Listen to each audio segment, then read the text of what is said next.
Hello, my name is Ironmonger42, or at least that's my Smite username. You can just call me Iron.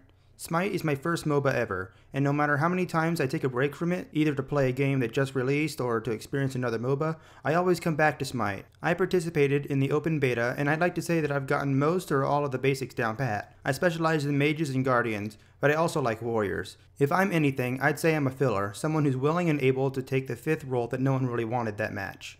Enough about me. I made this video to explain just what Smite is and why you might want to try it. To start, I'll give a little context by framing it within what the MOBA genre actually is, just in case you'd never heard of it. Then, I'll lay out just what makes Smite different from other MOBAs. Finally, I'll cover the 5 in-game classes so that you'll be able to make an educated guess just as to which of the classes you'd like to try first.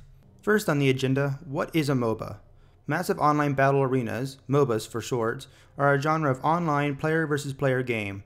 MOBAs generally feature 2 teams of 5 players that each want to destroy an important structure located within the enemy team's base, a location where players are sent when their penalty for being defeated is over, while at the same time protecting their own base. Before the structures on the enemy's base can be destroyed, each team must overcome towers placed on the path connecting the 2 bases, often called lanes. These lanes are shared by both teams, which means that going down any lane will often result in coming face to face with an enemy player. Also, MOBAs allow you to choose a character with unique abilities before you start the match. The character you choose will greatly affect not only what you are capable of, but also your playstyle throughout the match. But the most important feature of MOBAs is that all players start each and every match with weak abilities and no power. Let me explain that last statement. First, you need to understand how you acquire power and strengthen your abilities. MOBAs typically feature a system where, through fighting, you gain experience points and a form of currency, which are normally acquired simultaneously but are spent in order to acquire 2 very different commodities. Gaining experience allows you to unlock or strengthen your abilities.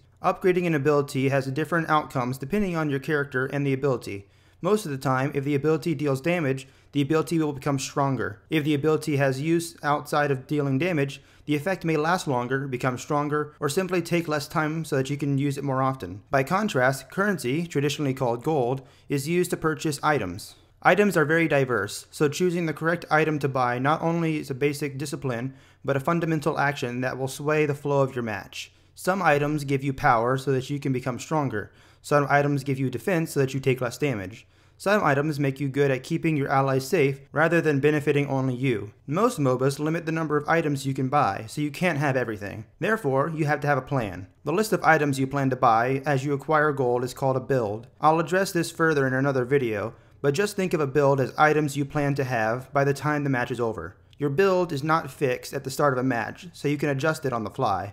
However, most players have a plan and stick to it if nothing gets in their way. Why is all this important, you may ask?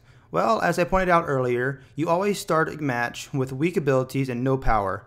You start every match with a small amount of gold so that you can get started, and you start at level 1, which allows you to unlock one of your abilities. How you perform during the match determines the rate at which you grow towards a maximum level and finishing your build. This means every match starts fair and balanced. Skill is the factor that influences the match in favor of one player over another. The team that becomes stronger faster and/or the team that works together more efficiently will often be the team that manages to destroy the enemy team's structure. So what makes Smite different?